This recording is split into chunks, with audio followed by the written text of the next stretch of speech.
Just finished reading Arcanum. I think that's how you pronounce it. If I'm wrong, then sorry. I finished Arcanum on my road trip down south. I read this book in about 3 hours because, you know, if you have no distractions, it's easy to read get through a book.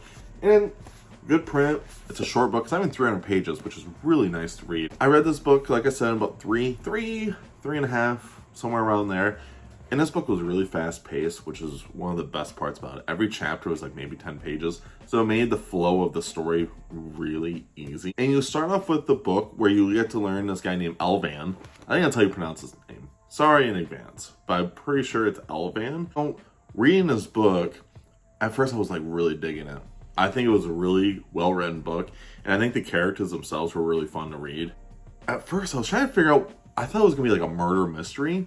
Because it was, well, not a murder mystery, but like finding the treasure. You know what I'm saying? That's how it was leading up to at first. So when I was first reading this book, I was like, oh, this is getting pretty good. You felt like the climax of the story was already like the first 100 pages.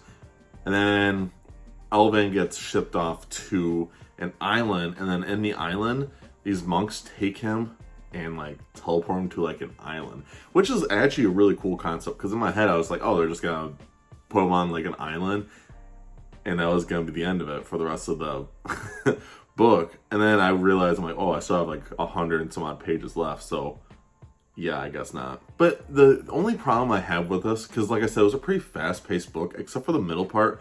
Once Elvan gets on this island, it feels slower, and it's not a bad thing because it helped you with more characters. Because you're on the island with Elvan, and then he meets a shopkeeper named Drace. I think that's how you pronounce his name. With Drace, and Drace is a shopkeeper, like I said, and you meet him at the beginning of the book, which is a good way to obviously do it.